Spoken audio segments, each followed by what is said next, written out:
Bueno, esta porción que leímos en el libro de Isaías, en especial los primeros 4 versículos, son parte de las promesas que Dios tiene para nosotros, ¿verdad? Para el pueblo, y son de vital importancia para nuestras vidas, aunque muchas veces, o más bien la mayor parte de las veces, la misma iglesia olvidamos, ¿verdad? Lo que Dios nos ha prometido. Y hablamos de Isaías, que la Biblia lo cataloga como uno de los profetas grandes. Los que conocen la Biblia, es el primer libro de los profetas, es Isaías. Isaías fue encargado de llevar la palabra de Dios en medio de un cautiverio, porque el pueblo había pecado contra Dios. Pero asimismo Isaías, a partir del capítulo 40, es el que introduce a ese mismo pueblo cautivo la esperanza de un Dios que les va a cambiar la condición en la cual ellos se encuentran. Y Isaías es un profeta de vital importancia porque en todo lo que trae su libro, ¿verdad? 66 capítulos, él trae las profecías de la venida de Cristo. Pero al mismo tiempo, hermanos, trae a nosotros, ¿verdad?, las promesas que muchas veces nosotros ignoramos. Y es que los profetas, al igual que los sacerdotes en la antigüedad, representaban a Dios y su tarea era hablarle al pueblo de parte de Dios. Pero el pueblo, ¿verdad?, una vez que era confrontado con la palabra a través de los profetas, tanto para el pueblo y los líderes, ellos tenían una tendencia, algo cotidiano, que era que el pueblo desobedecía. Antes de poder escuchar el mensaje que Dios traía a través de los profetas, ellos decidían muchas veces, o la mayoría de las veces, no escuchar la corrección. Y entonces, ¿qué es lo que hacían ellos? No escuchaban el mensaje de Dios y hacían para ellos, hermanos, solamente mensajes que favorecían a su condición espiritual. Y eso, aunque en la antigüedad era muy demandado y era un pecado muy mal visto, es algo que sigue haciendo la iglesia o que seguimos haciendo nosotros parte de ello. Porque la palabra de Dios es viva, está presente, trae mensajes a través de hermanos, algunos que compartieron ahorita visiones, ¿verdad? Pero muchas veces también nosotros hacemos oídos sordos a aquello que nos incomoda muchas veces. Y lo que sentimos que sí es algo que va a edificar o que viene a contribuir en parte de mi vida, lo tomamos. Exactamente esto fue lo que le pasó al pueblo de Israel a través del profeta Isaías. Pero Isaías tenía como misión, al igual que muchos profetas y hoy nosotros que somos testigos, ¿verdad?, de las obras del Señor, anunciar, hermanos, de qué manera Dios nos exhorta a nosotros a vivir. La mayoría de los profetas sufrieron el desprecio, el desecho, fueron puestos como esclavos, fueron puestos como locos, la gente los ignoraba, se burlaban de ellos, pero el mensaje de ellos era preciso y eficiente, porque era la palabra de Dios. Pero hemos venido estudiando que al igual que el tiempo antiguo, al día de hoy, dice que la vida era la luz de los hombres, pero los hombres prefirieron las tinieblas porque sus obras eran malas. Voy a leer Isaías 1 para que vean de qué manera estaba el pueblo delante de Dios. En el capítulo 1, en el versículo 2, le voy a dar lectura y dice: oíd cielos y escuchad tu tierra, porque habla Jehová. Crié hijos y los engrandecí, y ellos se rebelaron contra mí. El buey conoce a su dueño, y el asno el pesebre de su señor. Israel no entiende, mi pueblo no tiene conocimiento. Oh gente pecadora, pueblo cargado de maldad, generación de malignos, hijos depravados, dejaron a Jehová provocaron a ira al Santo de Israel y se volvieron atrás. ¿Por qué querréis ser castigados aún? ¿Todavía os rebelaréis? Toda cabeza está enferma y todo corazón doliente. Desde la planta del pie hasta la cabeza no hay en él cosa sana, sino herida, hinchazón y podrida llaga. No están curadas, ni vendadas, ni suavizadas con aceite. En el versículo 16 dice: lavaos y limpiaos, quitad la iniquidad de vuestras obras de delante de mis ojos, dejad de hacer lo malo, aprended a hacer el bien, buscad el juicio, restituid al agraviado, haced justicia al huérfano, amparad a la viuda, venid luego, dice Jehová, y estemos a cuentas. Si vuestros pecados fueran como la grana, como la nieve serán emblanquecidos. Si fueren rojos como el carmesí, vendrán a ser como blanca lana. Si quisiereis, y oyereis, comeréis el bien de la tierra. Si no quisiereis y fuereis rebeldes, seréis consumidos a espada, porque la boca de Jehová lo ha dicho. ¿Cómo te has convertido en ramera, oh ciudad fiel? Llena estuvo de justicia, en ella habitó la equidad, pero ahora los homicidas, tu plata se ha convertido en escoria, tu vino está mezclado con agua. Hasta ahí le voy a dejar. Así empieza el capítulo 1 de Isaías. El profeta Isaías trae estas palabras a una nación que estaba siendo cautiva. El pueblo de Israel había sido libertado de Egipto, Dios les había prometido la tierra, pero ellos empezaron a olvidarse de Dios y empezaron a adorar a los ídolos, ofrecían incienso a otros dioses, y entonces Dios, hermanos, dice la Escritura, que se enojó porque ellos hacían todo lo malo que Dios quería que dejaran de hacer, y Dios les entregó en manos de sus enemigos, esto es del pueblo de los asirios. Y los asirios los llevaron cautivos, ¿verdad? Quemaron sus propiedades, quemaron la ciudad, mataron gente del pueblo de Dios. Y entonces Dios les hace mención del por qué está aconteciendo esto. No porque Dios sea malo, sino porque ellos, dice, se volvieron rebeldes, depravados contra mí. Y entonces Isaías, al traerles esta palabra al pueblo, el pueblo, antes de poder, hermanos, escucharla, lo que hacía era que la repudiaba. Ellos decían: nosotros no somos eso. Pero al mismo tiempo, a partir del capítulo 40, Isaías les trae ahora el mensaje de redención, de cómo Dios ahora los iba a redimir o los iba a libertar. Vamos a leer el capítulo 40 y de ahí ya entraremos en el versículo 43, capítulo 43, perdón. Solamente voy a leer el versículo 2 del capítulo 40, o el 1. Dice: consolaos, consolaos, pueblo mío, dice vuestro Dios.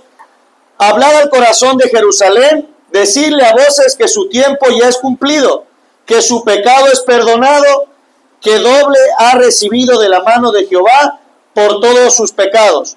Voz que clama en el desierto, preparar camino a Jehová, enderezar calzadas en la soledad a nuestro Dios. Ahí es donde Dios ahora, después de muchas palabras de exhortación, ¿verdad? Ahora les trae una palabra de esperanza. ¿Y por qué pongo el contraste? Porque a menudo nosotros como iglesia muy pocas veces queremos recibir palabra que nos exhorte. Decidimos solamente optar, ¿verdad? Y abrazar la palabra que nos traiga esperanza, sanidad y refugio, porque eso es nuestro Dios. Eso fue lo que dice el capítulo 43, dice: ahora sí, dice Jehová, creador tuyo, oh Jacob, y formador tuyo, Israel, no temas, porque yo te redimí, te puse el nombre, mío eres tú. Cuando pases por las aguas, yo estaré contigo, y si por los ríos, no te anegarán. Cuando pases por el fuego, no te quemará, ni llama arderá en ti, porque yo, Jehová Dios tuyo, el Santo de Israel, soy tu Salvador. A Egipto he dado por tu rescate, y a Etiopía y a Seba por ti, porque a mis ojos fuiste de gran estima, fuiste honorable, y yo te amé. Daré pues hombres por ti, y naciones por tu vida. Ahí Dios le trae un mensaje a nosotros y a aquella nación en la antigüedad de cómo es que nosotros tenemos que vivir a pesar de las circunstancias que pasemos. Dios le está diciendo al pueblo que a pesar de que Él permitió que ellos fueran cautivos, que pasaran dolor, que pasaran tribulación, había un mensaje central que dice: yo estaré contigo. Y es algo que nos cuesta trabajo a nosotros entender, porque a menudo nosotros aconsejamos a personas que están pasando por un problema, por una situación, y le decimos: Dios está contigo, hermano, Dios te va a restaurar, es una parte de tribulación, pero Dios es bueno. Pero cuando la situación viene a nuestra vida, nos olvidamos de esas palabras que nosotros también dijimos o trajimos a memoria de alguien. ¿Y por qué es? Porque muchas de las veces cuando usted quiere aconsejar a alguien, lo primero que la persona le dice: hermano, es que usted no está pasando lo que yo estoy viviendo. O se le hace a usted fácil vivir o decir porque no lo está viviendo, perdón. Se le hace fácil aconsejarme porque usted no ha pasado por este proceso. Pero Isaías 43 para el cristiano de hoy en día, hermanos, es un capítulo que no tan solo nos exhorta a creer y a saber y entender que Dios siempre está, sino que nos alienta a que Dios estará en los momentos más difíciles de nuestra vida. Porque el Señor le dijo al pueblo por medio de Isaías que a pesar de que Él estuviera permitiendo que pasaran eso, Dios iba a venir un tiempo en el que iba a cambiar su realidad, sus circunstancias. La Biblia dice que Dios hace lo que no es como si fuera. Lo que pasaba con Israel es que a pesar de los milagros de liberación que ellos presenciaron al ser libres de Egipto por parte de Dios, ¿verdad? Y haberlos equipado y darles la promesa de una tierra prometida, ellos se habían tambaleado de una manera espiritual. Ellos habían vuelto su caminar apóstata, vivían en apostasía. Ellos vivían en un parcial avivamiento y después decaían yéndose a los ídolos. Hago mención de todo esto porque nuestra vida espiritual no es muy diferente a la de ellos. Hoy nosotros, muchos venimos gozosos, pero a lo mejor el 50% de los que estamos aquí estamos dolidos. O a lo mejor el 10% viene enojado. O a lo mejor el 5% ni siquiera quisiera hoy estar aquí. Y era lo que vivía el pueblo en el tiempo de Isaías. El otro 10% se emociona y entonces vivían periodos de avivamiento, de alegría, de quererle servir a Dios, pero al mismo tiempo ellos recaían a la apostasía, porque ellos pensaban que Dios, hermanos, se había olvidado de ellos. ¿Por qué? Por todo lo que estaban o habían sufrido y pensaban que Dios los había abandonado. Entonces el mensaje central de Isaías era hacerle entender a un pueblo que estaba pasando una circunstancia o estaba pasando, hermanos, ¿cómo se podría decir? Se estaban atribuyendo, ¿verdad? O cosechando algo que ellos habían sembrado por medio de su comportamiento, pero que Dios no los había dejado. Por eso dice: aunque pases por el agua, yo no te voy a dejar. Por los ríos no te vas a ahogar. Por el fuego la llama no arderá en ti. Quiere decir que Dios les estaba demostrando su amor, pero que había que pasar agua, fuego, ríos. La Biblia dice en San Juan 16, ¿quién lo puede leer? En el versículo 33. San Juan 16, versículo 33 dice así. Bueno, lo voy a leer yo porque tengo el micrófono. San Juan 16, el Señor dijo esto cuando Él caminó en esta tierra.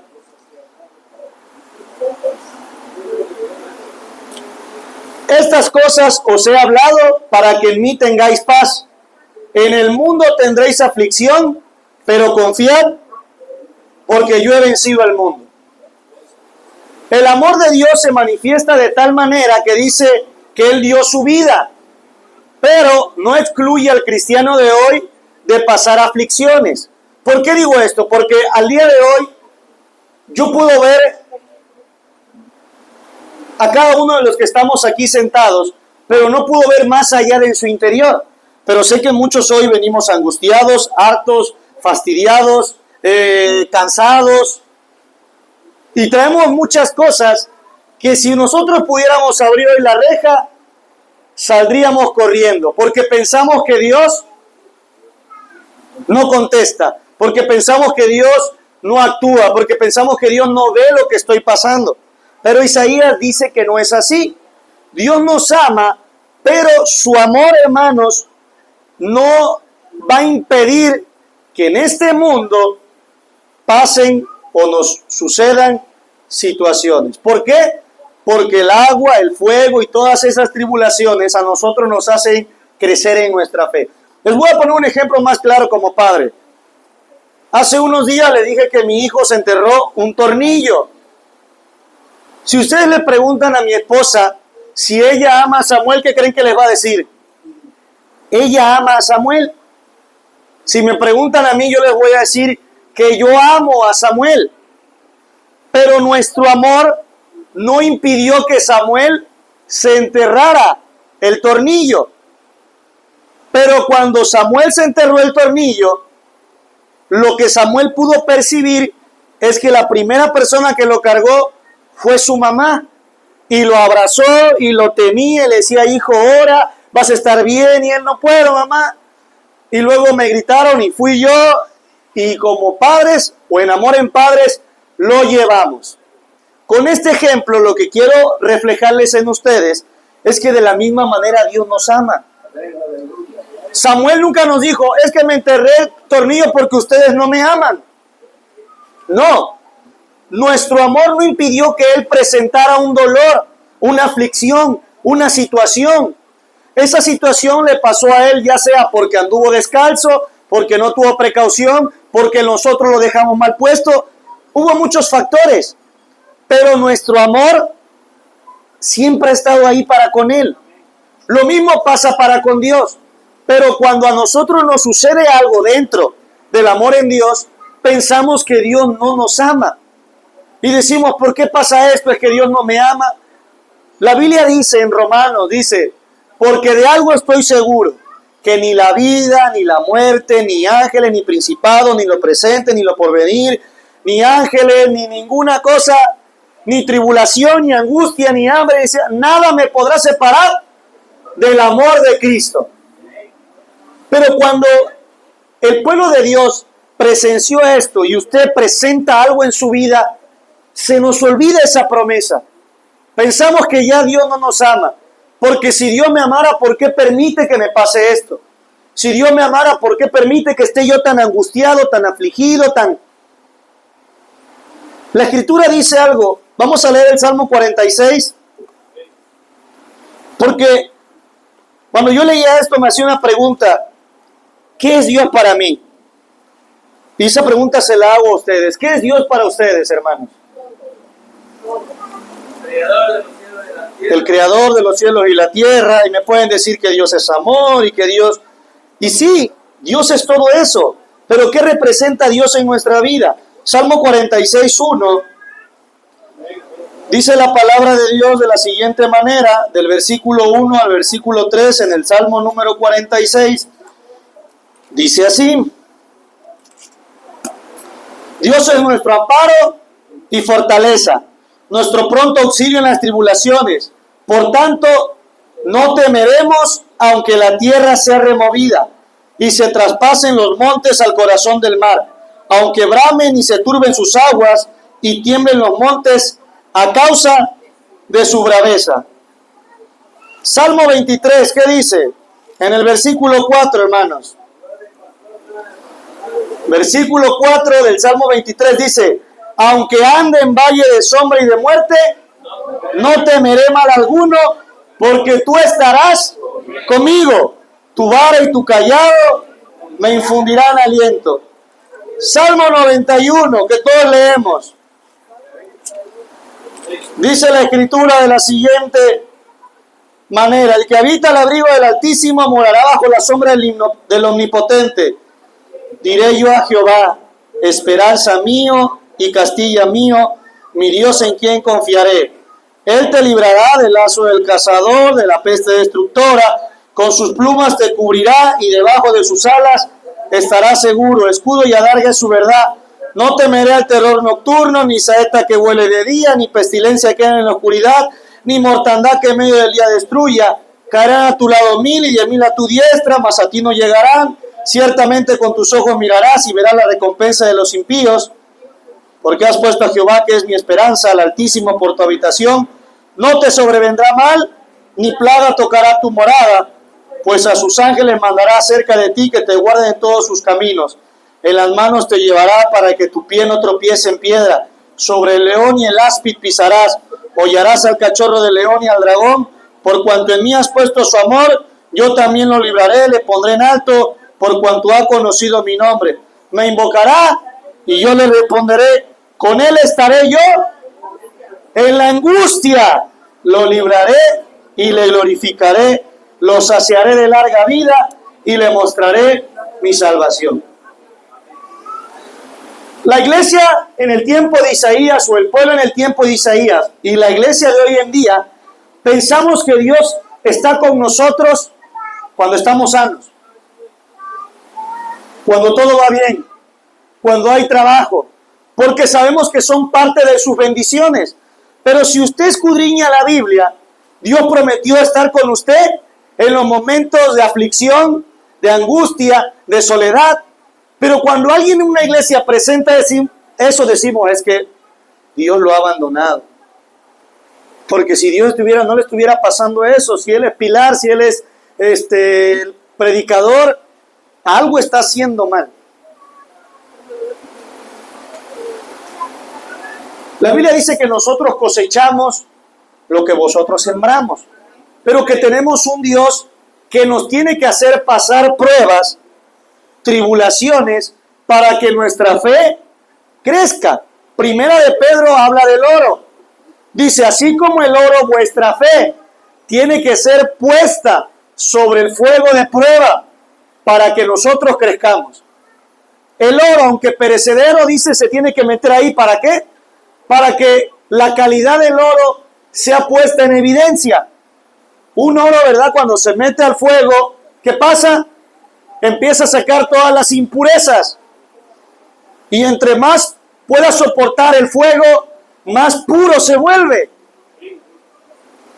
Por eso la Biblia dice eso en Primera de Pedro, y hay otra parte en Zacarías 13, vamos a leerlo, porque es algo que hoy la iglesia o nosotros estamos olvidando. Zacarías 13 en el versículo 9, ¿quién le puede dar lectura? A ver, hermano, Abraham. Y meteré el fuego a la tercera parte, y meteré el fuego a la tercera parte, y los fundiré como se funde la plata, y los probaré como se prueba el oro.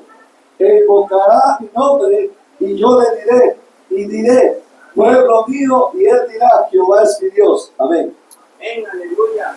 Amén, hermano. La Biblia dice que bienaventurados cuando seamos puestos o pasemos por el fuego de prueba, porque vuestro Dios es un fuego consumidor.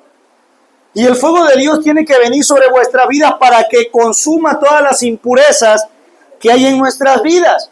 Pero a veces, como el pueblo de Israel, no queremos pasar esos momentos, porque en esos momentos es cuando nos sentimos solos, abandonados, afligidos. Cuando viene un tropiezo es cuando más la iglesia quiere huir. Y es cuando más la iglesia tendría que estar aquí.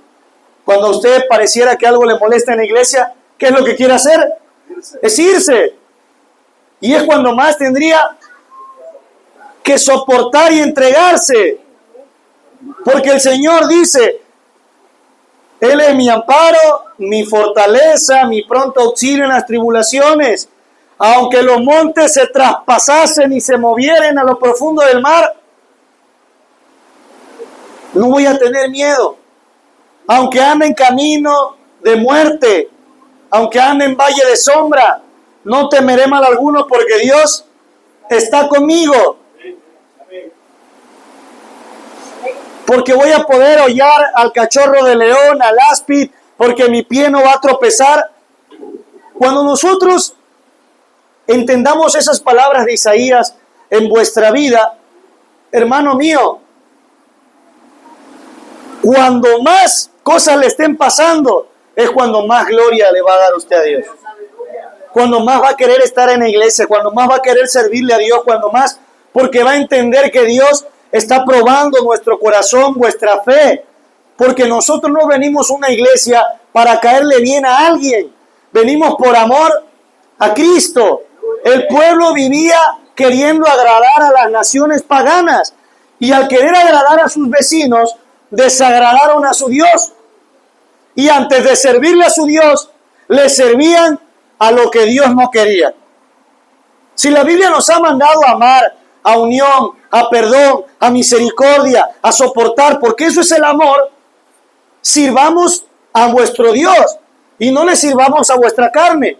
Vuestra carne quiere irse, vuestra carne está harta, vuestra carne se enfurece, vuestra carne no soporta. Pero el amor dice, todo lo sufre, todo lo espera, todo lo soporta, no se jacta, no se irrita. El profeta Isaías amaba a Dios. Si hoy usted fuera el profeta Isaías, usted hubiera dejado que ese pueblo no recibiera palabra de Dios. Porque si los hombres no quieren ser hombres porque no les creen, imagínense a Isaías, imagínense a Jeremías. Si los predicadores no queremos hablar porque no nos escuchan, imagínense a Juan el Bautista, imagínense a Jesús. Si los pastores no quieren estar al frente porque la iglesia no viene, imagínense, hermanos, a Pedro, aquella iglesia primitiva que la gente solo lo seguía. ¿Por qué? Porque quería ser saciado, pero nadie quería servirle al Señor realmente.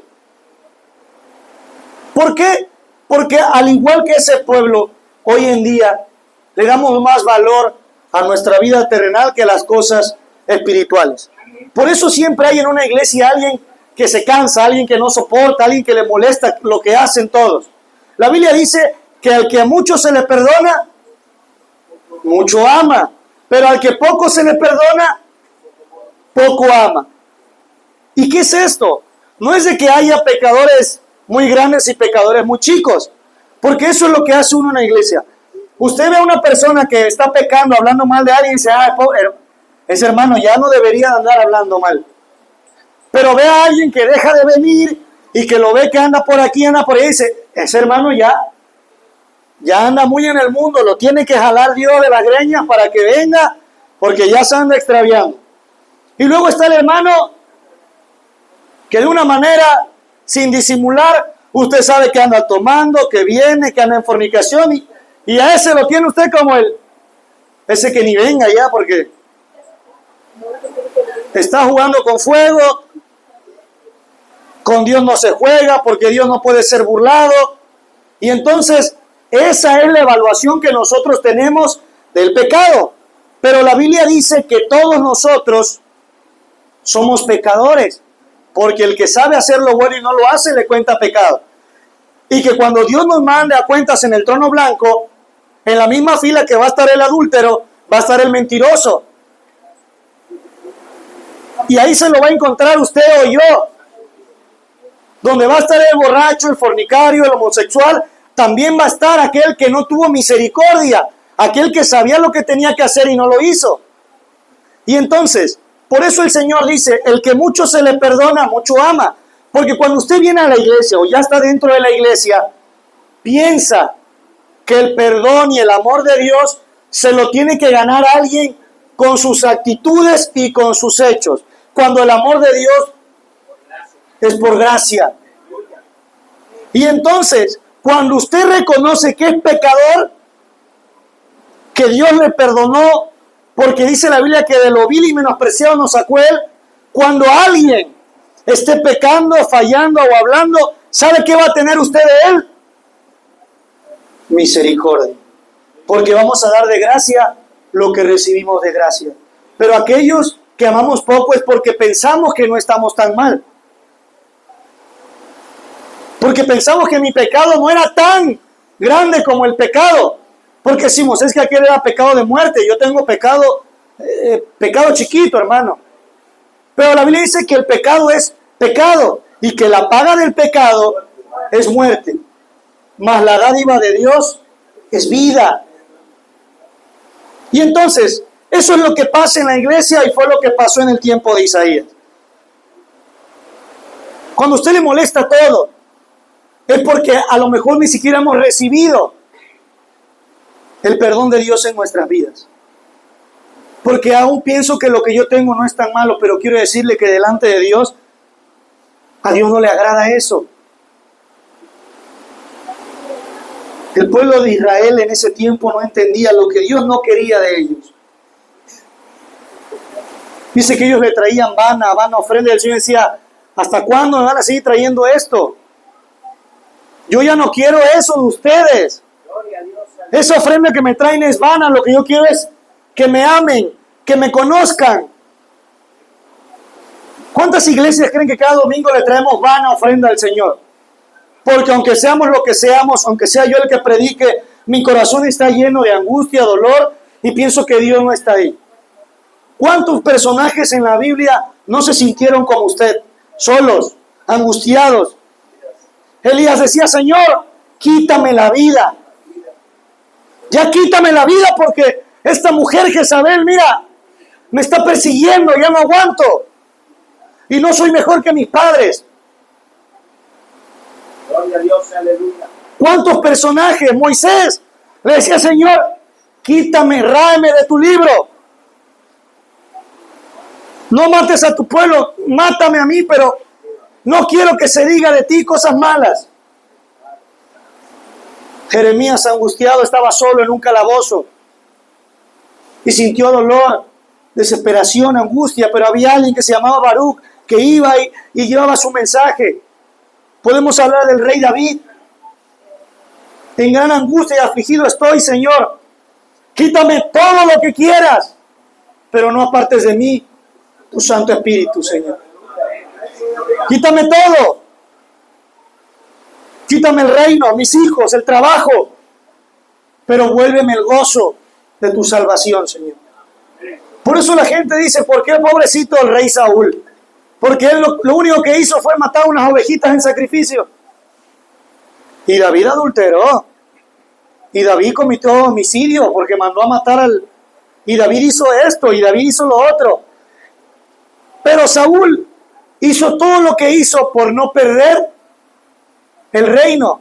Prefirió no perder el reino, aunque perdiera a Dios. Y David, aunque pecó, prefirió perder todo lo que tenía, pero que Dios no se apartara de su vida. Por eso dice, el que mucho le fue perdonado, mucho ama.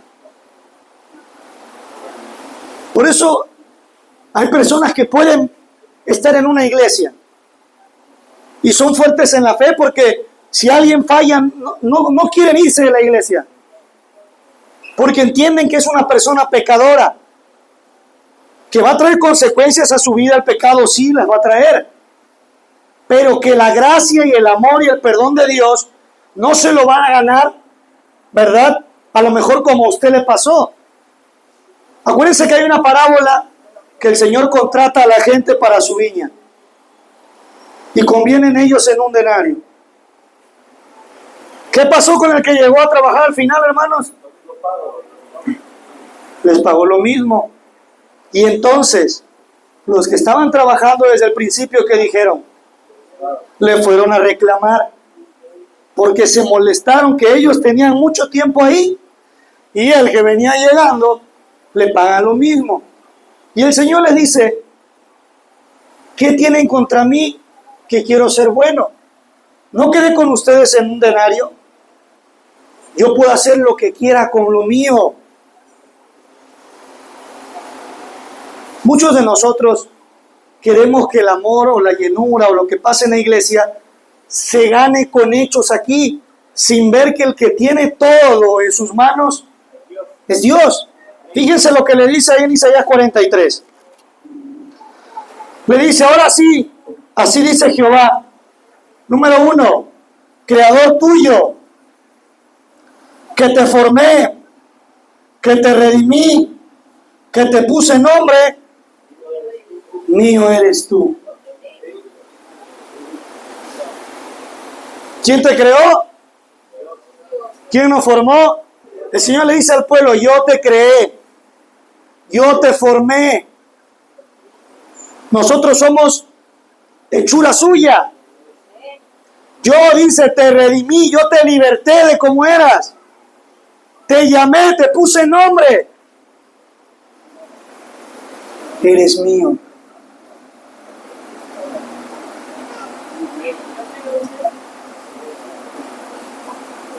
Cuando usted compra algún carro, vamos a llamar que se compró un carro Honda, ¿en dónde va a encontrar la refacción? La mejor refacción, pues en la Honda. El que creó, el que formó, el que diseñó ese carro, va a poder encontrar algo semejante, parecido, que a lo mejor no le va a dar ni la resistencia, ni la durabilidad, etcétera, etcétera. Llámese una tele, llámese lo que sea. Siempre les he dicho, si hay un fuego, ¿a quién le vas a hablar? A los bomberos, porque ellos son los encargados ¿de qué? De apagar el fuego. Imagínense que hay fuego y usted le habla a la farmacia, oiga señorita, el de la farmacia decir, bueno, si hay un ladrón, ¿a quién le hablan? A la policía. No le van a hablar al panadero, oiga, señor panadero, hay un ladrón. Usted sabe hablarle a la dependencia correspondiente, cualquiera que sea la circunstancia. Si hay un herido, le habla a una ambulancia. Si hay un choque, le hablan a tránsito, le hablan al seguro. Cualquiera que sea su necesidad. Si tiene hambre, ¿a dónde va? A donde vendan comida. Si tiene sed, a donde vendan algo de tomar. Si está enfermo, se va a una farmacia o se va al médico. Nosotros sabemos acudir al lugar indicado, cual sea nuestra necesidad o cual sea nuestro problema, acudimos a la dependencia. Pero dentro del camino de Dios, el Señor les dijo, yo los creé, yo los formé, yo los llamé, yo los redimí, míos son ustedes. Y al único o al último perdón que recurrimos es a Él. Por eso el Señor dice, mía es la venganza y la retribución a su tiempo, yo daré el pago a cada quien. Cuando mis hijos se pelean, aunque son pequeños, yo le digo al más grande, Samuel, es que papá, Rebeca me hizo esto, Samuel. Yo voy a regañar a tu hermana. Porque si la chiquita le pega, ¿qué creen que quiere hacer Samuel? Pegarle. Y viene la chiquita y le pega. Él me pegó primero, sí, pero ella más duro. Y entonces yo como padre, a ver, ¿quién fue el que pegó? La chiquita, no, yo. Ya viste, papá, te dije, bueno, Samuel, yo voy a regañar a tu hermana. Sí, pero es que siempre yo la voy a regañar. Tú no tienes por qué contestar el agravio a ella porque ella está más pequeña, la puedes lastimar. Eso es lo que hago yo como padre. La Biblia dice que el Señor es vuestro Padre. Y de la misma manera que yo intercedo por mis hijos carnales, lo hace o lo quiere hacer Dios por sus hijos en el Espíritu. Que cuando usted está hablando, hermano, yo hablé de ella porque él habló de mí primero. No. Nosotros tenemos que ser personas que tengamos misericordia, personas diferentes, que demostremos que Dios nos amó tanto que vamos a dar de gracia aquello que Dios nos dio. ¿Y qué es la gracia, hermanos? Es un favor que no merecíamos. Nadie se merecía la salvación porque todos estábamos muertos en nuestros delitos y vuestros pecados. Por eso Jesús dice a través del profeta Isaías, si tú estás pasando por las aguas, yo estaré contigo. El apóstol Pedro en cierto momento quiso caminar sobre las aguas. ¿Conocen la historia? ¿Qué pasó? Dice que él salió y le dijo, Señor, si eres tú, manda que yo vaya contigo. Y el Señor le dijo, ven Pedro. Y entonces Pedro, dice la Biblia, que salió, caminó, pero vio que el viento era fuerte y que las aguas eran turbulentas. Y dice la Biblia, y tuvo miedo. Y entonces se empezó a hundir. Y le clamó y le dijo, Señor, sálvame. Y entonces el Señor extiende su mano, lo levanta y le dice, hombre de poca fe.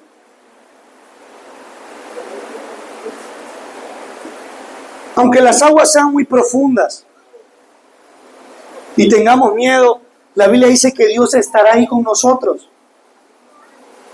Pero ¿qué pasa? Como a veces nosotros a Dios no le vemos, dudamos que Dios esté con nosotros. Usted va a que le den un diagnóstico en un hospital y como Dios no está ahí junto a usted diciendo, hey, no, es solo un diagnóstico. No oigas. Como usted no ve que Dios esté ahí, cuando viene el diagnóstico, lo primero que pasa es, me quedan 5 días de vida, hermano. Porque ya estoy bien mal, porque Dios es espíritu y no le vemos. Pero no quiere decir que Dios no esté con nosotros. Aunque todo lo que se ve sea muy fuerte, muy grande, la Biblia dice que Dios está ahí. Cuando Elías, que decía el hermano Abraham en el ejemplo, estaba en una cueva, parecía que estuviera solo. Elías se sentía solo. Pero dice que Dios estaba ahí, le habló en un silbido apacible. Y le dijo, ¿qué haces aquí? No le dijo, ¿qué haces ahí? Como si Dios estuviera afuera. Le dijo, ¿qué haces aquí? Porque Dios estaba ahí también. Dijo, ¿qué haces aquí, Elías? Tuve miedo, Señor. Dios está en el momento más difícil de nuestra vida. Cuando usted se sienta, hermano, muy atribulado, muy angustiado, es ahí cuando va a sentir más la presencia de Dios, si usted presta su oído a escucharle. Cuando no nos acordamos de Dios. Las oraciones más sinceras de una iglesia son cuando alguien está enfermo, cuando alguien va a morir, cuando le pasa algo a alguien, es cuando más recurrimos a ir a Dios. Mientras las cosas vayan bien, tenga trabajo, salud, miren, nuestras oraciones no son tan efectivas, solamente es un mecanismo. Pero la Escritura dice que aunque estemos en el agua, Dios estará. Aunque vengan los ríos, dice, no te anegarán. El río lo que hace es que cuando crece, que arrastra, se lleva todo lo que hay a su paso. Dice el Señor, aunque venga el río, no te vas a ahogar. No tenemos que ser arrastrados por el pecado, por las cosas y la corriente del mundo, sino que tenemos que estar afianzados en Cristo. Les decía yo el ejemplo, había un pastor que ponía el ejemplo de un barco. Un barco puede ser muy grande y puede haber una tormenta muy fuerte, pero cuando ese barco tira el ancla, ¿qué es lo que hace el ancla? Como una uña, hasta que se agarra y hace que el barco... Pero la gente que esté arriba, lo único que ve que son el agua, las olas, el viento, los movimientos, pero no logra ver el ancla, que es la que tiene segura el barco. Usted y yo en nuestra vida vemos todo y muy pocas veces dejamos de ver que Dios es nuestro creador, es el que nos formó, es el que nos va a libertar. Dice la Escritura, todas las cosas al cristiano le vienen a bien. Esto es a todos los que conforme a su propósito son llamados. Y vosotros hemos sido llamados, hermanos, para servirle al Señor. Pero muy pocas veces dejamos o queremos servirle a Dios como Dios quiere. porque hay muchos obstáculos en nuestra vida. Usted y yo nos estamos ahogando en esas aguas profundas. Usted y yo dejamos que el río nos lleve esas corrientes. No nos afirmamos en el Señor. Dice la Escritura, ni el fuego o la llama quemará en ti. El dolor del fuego es diferente al agua. ¿Por qué? Porque si yo prendo la perilla ahorita de la estufa y le digo que ponga la mano, ¿qué va a pasar enseguida? Va a hacer el hermano así. Y rápido porque le quema. A diferencia de estar en el mar, porque puede estar soportando el agua más tiempo. Pero el fuego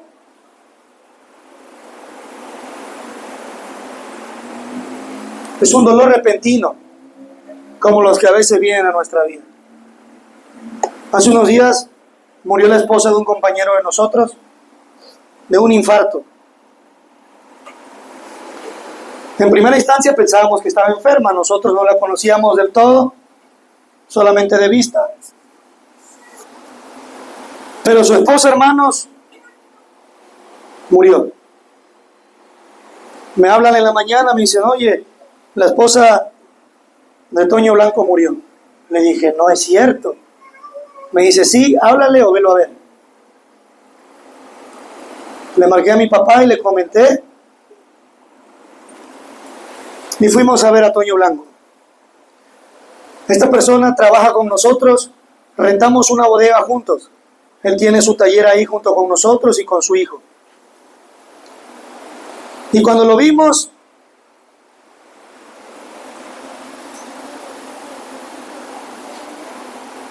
simplemente nos dijo, estoy bien.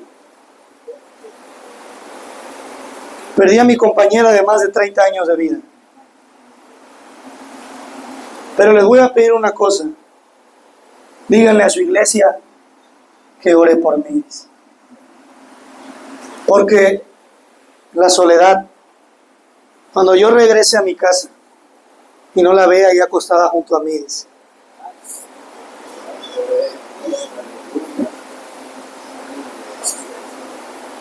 las palabras de reconfort de nosotros es, no están solos, Dios está con ustedes. Pero pongo este ejemplo porque en ese momento, hermanos, solamente Dios puede llenar el vacío, puede saciar nuestro dolor. Y decía él, es que yo me acosté con ella a dormir. Y a las 3 de la mañana me desperté y vi su luz prendida del buró. Y la luz del baño prendida y le grité, Ada. Y no me contestó y se me hizo raro. Y cuando me paré, estaba tirada en el baño.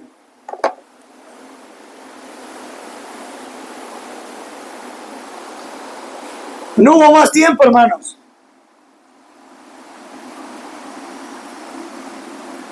Dice él, yo la quise reanimar, la quise cargar, no pude, me caí, le gritaba yo a mi hijo no despertaba. Mi hijo salió, le dije, vamos a reanimarla, hijo, pero le hablamos al 911 y nos dijeron, ya no hay nada que hacer, ella murió. El joven lloraba y decía, es que yo hubiera querido que mi madre me viera casar, que hubiera visto a mis hijos. Y me dice, Yair, y yo abrí la puerta de su cuarto en la noche y estaba viendo una serie. Y le dije, buenas noches, mamá. Y a las 3 de la mañana, ella ya estaba muerta. ¿Por qué les quiero decir esto? Ellos pensaron que iba a haber un mañana, como usted y yo lo pensamos hoy. Hoy mi esposa y yo podemos estar disgustados, pero mañana no sé si estaré con ella. Hoy puedo no hablarle a mis padres porque pienso que han sido malos, pero mañana a lo mejor no estarán conmigo o yo no estaré con ellos. Hoy tiene un problema con su hermano y piensa que mañana... Pero hay algo peor. Hoy usted no está a cuentas con Dios y piensa que mañana puede cambiar su vida. Y quiero decirle que quizá ya no va a haber un mañana. Ella no estaba enferma, ella tenía un plan de vida, Ella pensó que iba a llegar al fin de semana, pero ya no llegó. Isaías le dice al pueblo: hey, hoy, cada día tienen un regalo inmenso, que no vale la pena frustrarse por lo que esté usted pasando, sino darle todas sus cargas a Dios. Porque usted va a morir angustiado, enojado, confundido, airado con todo el mundo. Pero ni usted los creó, ni usted los formó, ni usted los redimió, sino eso lo hizo Dios. Y Él es el alfarero. Usted vive enojado con su madre, con su esposo, con su hija, con la iglesia, pero el alfarero se llama Jesús. Usted es barro. Y usted y yo tenemos que ser moldeados por el Señor. Porque para Él somos de gran estima, dice la Escritura. Somos honorables. Somos valiosos para Dios, hermanos. Cada persona que viene y se sienta aquí vale demasiado para Dios. La pregunta es, ¿qué tanto vale Dios para nosotros? Que cuando pasa algo, yo quisiera irme de este lugar. Por eso dice Isaías así, para no alargarme mucho. Fíjense cómo termina el versículo 13. Aún antes que hubiera día, yo era, y no hay quien de mi mano libre. Lo que hago yo, ¿quién lo estorbará? ¿Quién va a estorbar el llamado que Dios ha puesto en ti? Tú te empecinas a estorbarlo, como Jonás. Jonás ve a Nínive y proclama juicio delante de ella. No, Señor, ¿para qué si lo vas a perdonar?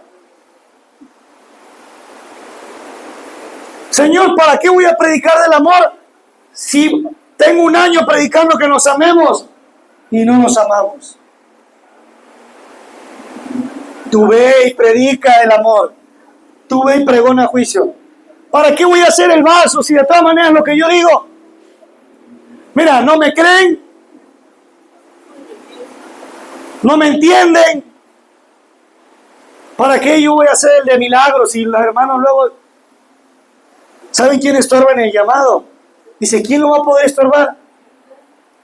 El Señor le dijo, Jonás, ve a Nínive. Jonás tomó el camino largo y dijo, no, mejor a Tarsis, a más bonito. Pero la Biblia dice que el Señor hizo que Jonás fuera y cumpliera lo que Él le había mandado. Dios nos ha puesto en este lugar para cumplir, para ser hermanos testigos de lo que Él puede hacer en nuestras vidas. No nos ha puesto en un lugar para juzgarnos y condenarnos. La condenación vendrá en su tiempo y el que va a condenar se llama Jesús. Dios no tiene olvidadas sus oraciones como usted y yo pensamos y tenemos por tardanza sus promesas, sino que Dios quiere que todos vengamos al arrepentimiento. Nuestras oraciones, dice Apocalipsis 5:8, que las tiene guardadas en una copa de incienso. Ahí están. Usted se olvida de por lo que ora, pero Dios no. Porque usted quiere que sea en el momento exacto. Yo quiero que a mi hijo no le pase nada hoy que va a viajar. Y le digo, Señor, guarda a mi hijo que no le pase nada. A lo mejor sucedió una situación y digo, Dios no me escuchó. Pero esa oración Dios la tiene ahí. No va a dejar que pase algo más allá de lo que no es su voluntad. ¿Cuántas veces Dios nos ha dicho que vamos a crecer, que tenemos que amarnos, que hay que perdonarnos, que hay que servirle? Nos jala las orejas a los pilares, a los de milagros, a los pastores. ¿Cuántas veces el Señor nos ha hablado? Fíjense lo que dice Isaías 63. Le voy a dar lectura yo. Isaías era un hombre que amaba a Dios porque le había perdonado mucho el Señor y porque estaba cumpliendo el mandato que Dios le había dicho. Y dice en el versículo 7 de Isaías 63, de las memorias, de las misericordias de Jehová haré memoria, de las alabanzas de Jehová, conforme a todo lo que Jehová nos ha dado, y de la grandeza de sus beneficios hacia la casa de Israel, que les ha hecho según sus misericordias y según la multitud de sus piedades. Porque dijo, ciertamente mi pueblo son hijos que no mienten, y fue su Salvador. En toda angustia de ellos, él fue angustiado, y el ángel de su faz los salvó. En su amor y su clemencia los redimió y los trajo y los levantó todos los días de la antigüedad. Mas ellos fueron rebeldes e hicieron enojar su Santo Espíritu, por lo cual se les volvió enemigo y él mismo peleó contra ellos. Pero se acordó de los días antiguos de Moisés y de su pueblo, diciendo, ¿dónde está el que hizo subir el mar con el pastor de su rebaño? ¿Dónde el que puso en medio de él su Santo Espíritu? El que los guió por la diestra de Moisés con el brazo de su gloria, el que dividió las aguas delante de ellos, haciéndose así nombre perpetuo, el que condujo por los abismos como un caballo por el desierto, sin que tropezaran. El Espíritu de Jehová los pastoreó como una bestia que desciende al valle. Así pastoréate a tu pueblo para hacerte nombre glorioso. Mira desde el cielo y contempla desde tu santa y gloriosa morada. ¿Dónde está tu celo y tu poder? La conmoción de tus entrañas y tus piedades para conmigo se han estrechado, pero tú eres nuestro Padre. Si bien Abraham nos ignora e Israel no nos conoce, tú, oh Jehová, eres nuestro Padre. Nuestro Redentor perpetuo es tu nombre. Dice, si Abraham, hermano, nos ignora, si Israel no nos conoce, tú sí, oh Señor, porque tú eres nuestro Padre y Redentor perpetuo. Isaías clamando, como la Biblia dice, si tu padre y tu madre te dejaren. Él está hablando del patriarca, del padre de la fe.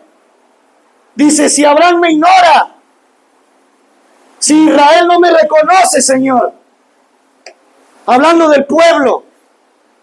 Hablando de cómo, hermanos, el pueblo muchas veces nosotros mismos.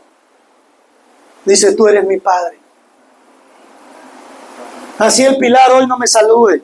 Así el pastor me haya dado la cara. Así el vaso no me salude, ¿no? Así el predicador me haya regañado. Él está diciendo, tú eres mi Padre. Yo te sirvo a ti. Porque yo soy hijo no conforme a la creación, sino a la redención. Los que podemos decirle Abba Padre, porque no somos engendrados de voluntad de carne, ni de sangre, ni de varón, sino de nuestro Dios. Tú y yo le servimos a Dios. Todas las cosas háganse como para Dios y no como para los hombres. Yo cada que predico traigo cargas, puedo traer problemas, me puedo sentir mal. Pero hermanos, cada que predico lo hago porque Dios me ha puesto a predicar. No para que hoy me oiga el hermano Isaías, para que me oiga hoy el hermano Pablo, para que me oiga hoy la hermana fulana, no. Es porque Dios me lo ha puesto. Y a lo mejor bajando de aquí me vuelvo a sentir cansado, mal. Pero las cosas que Dios ha puesto al servicio de cada uno, hagámoslo por amor. Porque si no proviene del amor, dice la Biblia, todo lo que no procede del amor es. ¿Sí saben lo que es? Es pecado. Todo lo que no procede del amor es pecado. Cada que abre esa puerta viene a la iglesia por amor. Porque si no viene por amor, es como pecado. Es una vana ofrenda para Dios. Si viene para acá y trae algo con su hermano, dice, primero reconcíliate con tu hermano para que mi ofrenda o tu ofrenda sea grata para mí. Porque Dios no está buscando la iglesia más llena, ni la iglesia más grande, ni la iglesia, hermanos, más ostentosa. Está buscando adoradores en espíritu y en verdad. Personas que pongamos por obra lo mucho o poco que conozcamos, lo demos nosotros de gracia. Y así como cada lunes, cada martes, miércoles y cada día de la semana, Dios tiene gracia y misericordia de mí, yo la tengo que tener de ustedes. Porque Dios me tiene paciencia. Porque Dios, hermanos, me soporta. Porque Dios me levanta. Y dice la Biblia que el Espíritu de Dios mora en nosotros. Pero usted cada vez que está, le dice, ya no te soporto. Cállate porque no te soporto. Ya no soporto estar aquí. Ya no quiero. ¿Saben quiénes decían así? El pueblo de Israel decía, porque tengo fastidio de este pan tan liviano. Estamos fastidiados, Señor, del maná, danos carne. ¿Están fastidiados o estamos fastidiados de que Dios nos mande a amar, que Dios nos mande a perdonar, como si lo hiciéramos? Una cosa es que lo sabemos, otra cosa es que lo hagamos. Y hasta que no lo hagamos, Dios va a estar diciéndonos. Porque esa es la labor de un padre. Mi esposa le habla a Samuel una vez, a Rebeca 1, 2, 3 veces. Inclusive a mí me dice, hey, levántate, levántate. Pero, ¿qué quiero decir? Que la labor de un padre para con sus hijos es estar hasta que ellos ejecuten lo que ellos están recibiendo como una ordenanza.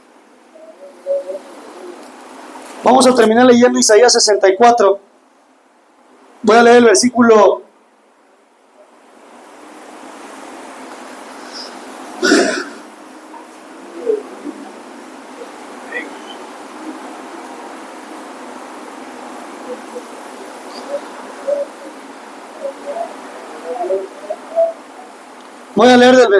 2. Bueno, voy a leer del versículo 1 ya para terminar. Dice, oh, si rompieses los cielos y descendieras y a tu presencia se escurriesen los montes como fuego abrasador de fundición, fuego que hace hervir las aguas, para que hicieres notorio tu nombre a tus enemigos y las naciones temblasen a tu presencia. Cuando haciendo cosas terribles, cuales nunca esperábamos, descendiste, fluyeron los montes de delante de ti. Ni nunca oyeron, ni oídos perecieron, ni ojo han visto a Dios fuera de ti, que hiciese por él que en él espera. Saliste al encuentro del que con alegría hacía justicia, de los que se acordaban de ti en tus caminos. He aquí tú te enojaste porque pecamos. En los pecados hemos perseverado por largo tiempo. ¿Podremos acaso ser salvos? Si bien todos nosotros somos como suciedad, y todas nuestras justicias como trapo de inmundicia, y caímos todos nosotros como la hoja, y nuestras maldades nos llevaron como viento. Nadie hay que invoque tu nombre, que se despierte para apoyarse en ti, por lo cual escondiste de nosotros tu rostro, y no dejaste marchitar en poder de nuestras maldades.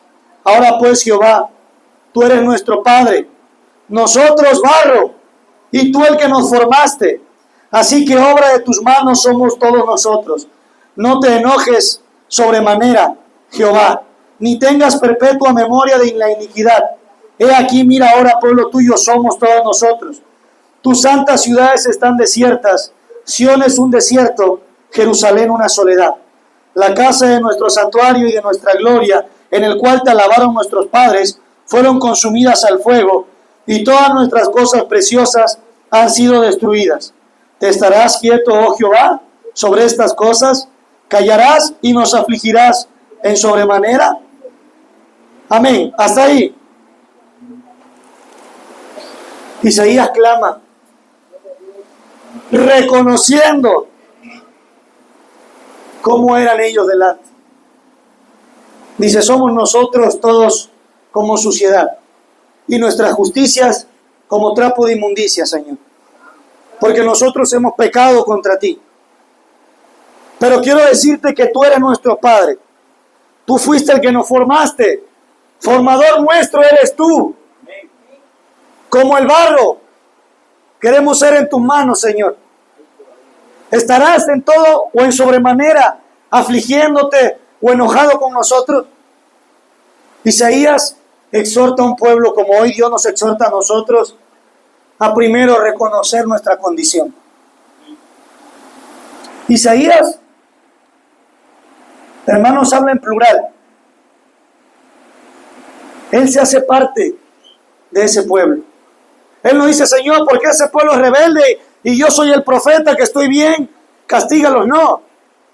Moisés, aunque era el que Dios le hablaba, él se hacía parte del pueblo.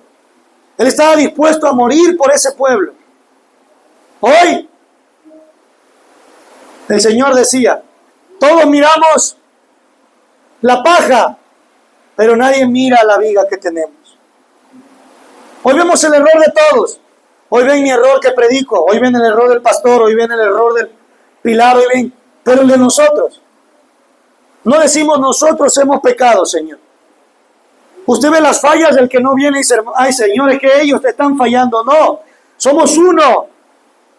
Y hoy el Señor quiere que hagamos conciencia de eso. Nosotros nos partimos, como decía la hermana Pili en su visión. La palabra de Dios. La palabra de Dios sirve para separar, pero para no separarnos nosotros, para separar nuestra impureza, nuestras iniquidades, vuestra carne de vuestro espíritu. Por eso dice la palabra de Dios penetra y corta vuestra carne, dice, pero penetra hasta nuestras coyunturas, vuestros tuétanos, hasta que llegue a nuestro corazón. Y aquí, hermano, nos abra y nos haga entender. Aleluya. Pero hoy nosotros nos partimos. Partimos la palabra de Dios a lo que nos conviene. Yo todo lo puedo en Cristo que me fortalece. Yo soy de acá, de este lado. Pero no soporto a los hermanos. No, yo soy la ley. El que hace la tiene que pagar. Dice la Escritura que el Señor dice, aprender de mí que soy manso y humilde. Escudriñar las Escrituras porque ellas son las que hablan de mí. Ellas son las que traerán vida. Hoy lo que más nos da pereza es escuchar las cosas de Dios. Hoy lo que más nos cuesta trabajo es leer y entender la palabra de Dios, su voluntad. ¿Por qué, hermanos? Porque como el pueblo de Dios no es hijo obediente. A mí todavía me tocó cuando mi mamá me decía no. ¿Pero por qué no? ¿Cuál era la respuesta? ¿Por qué no? Por eso, mamá, pero ¿por qué no? Porque soy tu mamá. Y punto, se acabó. Pero hoy a nuestros hijos tenemos que decirle, si tú quieres, hijo. Pero ¿por qué no? Porque soy por eso, pero yo soy tu hijo y no. Y andan las mamás buscando cómo ser una buena madre. Ahora ya hasta las personas tienen miedo que los hijos los demanden al DIF. Porque ¿saben qué? Hemos ido perdiendo el respeto a los padres.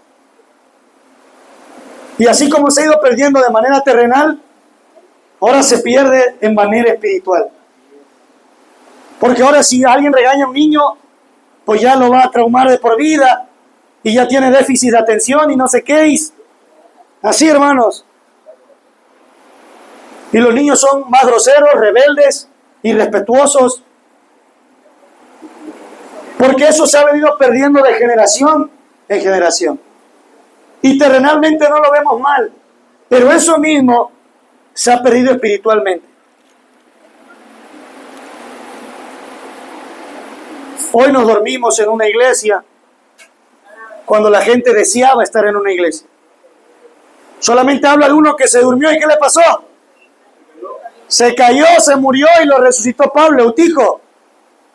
Porque Pablo disertaba largamente y se cabeció. ¿Cuántos euticos hubieran hoy aquí, hermano? Hoy el hermano Pablo tendría que orar por unos 7 antes de irse. Porque el respeto a las cosas de Dios se han perdido. Las hemos nosotros perdido. Por eso la Biblia dice, volveos a las sendas antiguas. ¿Por qué estamos nosotros haciendo o estorbando la obra de Dios muchas veces?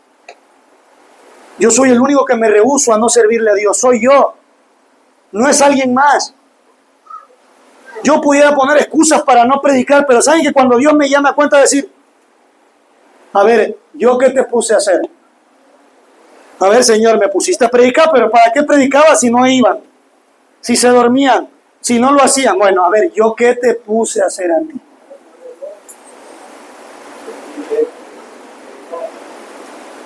Como el Señor le dijo a Pedro, Todos tenían tareas. ¿Y qué hacía Juan, hermanos? Acostado en el hombro del Señor. Y Pedro le dice, Señor, mira Por eso, Pedro, ¿a ti qué? Tú haz lo que te corresponde. Marta se quejaba. Le dijo, Señor, mira todo lo que hago y ve a María. ¿Cuántas quejas le trae usted al Señor de otras personas? Señor, es que yo, mira, ¿de qué sirve que ayuno, que soy el vaso, que soy el predicador, si los hermanos no, si la iglesia? Es como si los pastores se quejaran antes de interceder por su pueblo. Dios quiere que cambiemos ese chip que traía el pueblo de Dios, porque dice, yo los puedo sacar del cautiverio. Si sus pecados fueran rojos como la grana, yo los voy a hacer blancos como la nieve. Yo puedo cambiar su condición, porque ¿quién podrá estorbarme a mí? ¿Habrá algo difícil para Dios? Dice Génesis. Si yo soy el Dios de lo imposible, el que hace lo que no es, como si fuera. ¿Por qué hoy dudamos de la capacidad que Dios puede tener para con nosotros? Iglesia, hagan ese análisis. Si la iglesia de antes juzgara como hoy juzgamos nosotros, ni siquiera pudiéramos leer la Biblia, porque está llena de hombres que fueron brujos, que asesinaron, que adulteraron, que perseguían a los cristianos y los mataron. ¿Quién podría leer las cartas de Pablo? No, yo no las voy a leer porque mató a cristianos, porque estuvo ahí cuando apedrearon a Esteban. Es un asesino. Y el Señor le dice, hey, déjenlo porque instrumento útil me es este. Y hoy nosotros leemos las cartas de ese hombre, porque hoy usted ve a alguien que está haciendo algo y antes de amarlo, restaurarlo, acobijarlo, interceder, porque etiquetamos, nos juzgamos, nos dividimos. Por eso está así el cuerpo de Cristo. La hermana Pili decía, yo veo cómo él se es partido y un brazo, y yo no encuentro ninguna referencia en la Biblia más que la vez que un levita hizo pedazos a su esposa y se la mandó a cada uno, a las tribus, porque la habían matado, habían hecho gran maldad contra su esposa y se la mandó como un juicio para que no le dieran mujeres a los benjaminitas por la gran maldad que había, que ellos mismos hicieron que se partiera el pueblo de Dios, que es lo que hoy pasa entre nosotros. Y no hablo nada más de una iglesia personalmente, hablo en general. Miles de doctrinas, personas que dicen tener la verdad, que buscamos a Dios por conveniencia, que venimos solo por sentirnos bien con nosotros mismos, que hemos dejado de la esencia de Dios a un lado, que es amar a Dios, servirle a Dios por amor. No tiene mejor recompensa, hermano. La gente que está allá afuera hay que orar por ellos. Los que estamos mal aquí adentro hay que orar por ellos. Dice la Escritura, la parábola de la oveja perdida. Dejan las 99 y va por la que está perdida. Y dice, así habrá más gozo en los cielos de un pecador que venga al arrepentimiento de muchos justos que no necesitan arrepentimiento. Dios ama a las almas. Dios conoce lo que andan haciendo. Pero para eso nos dejó aquí, dice, como testigos. Por eso dice Isaías ahí, quitad de en medio de nosotros los oídos sordos y los ojos ciegos, y séanme testigos de que yo soy su Salvador. Quiten sus oídos que no oyen, sus ojos que no ven. Hoy ve todo en la iglesia, menos lo que Dios puede hacer con su vida.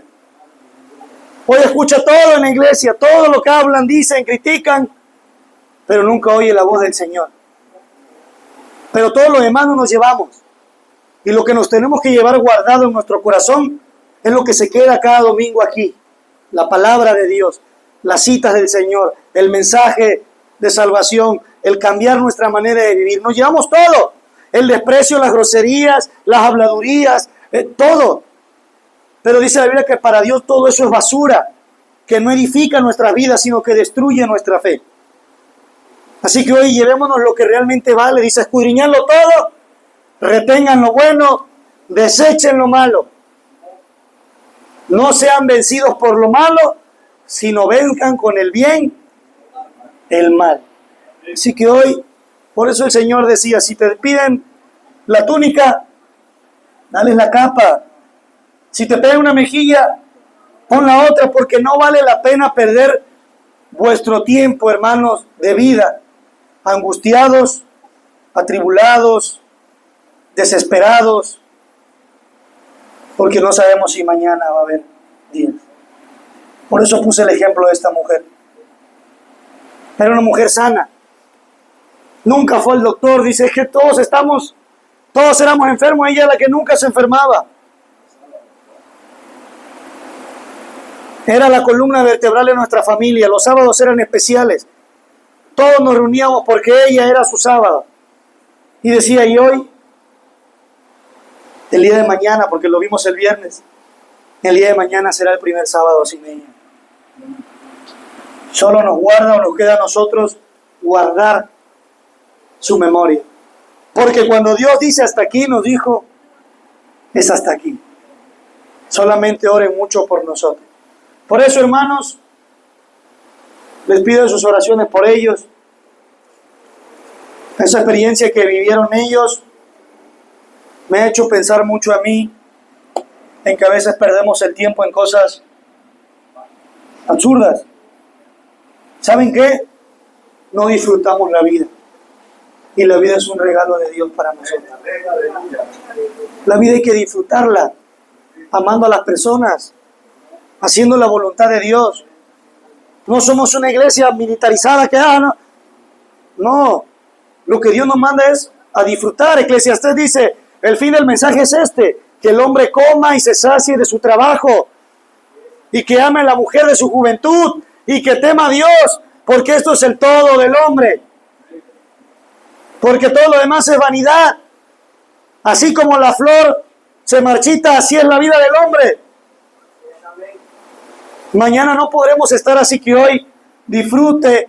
Van a venir angustias, pero debe de saber que Dios va a estar ahí. Va a haber problemas repentinos que van a parecer muy duros, pero Dios va a estar ahí.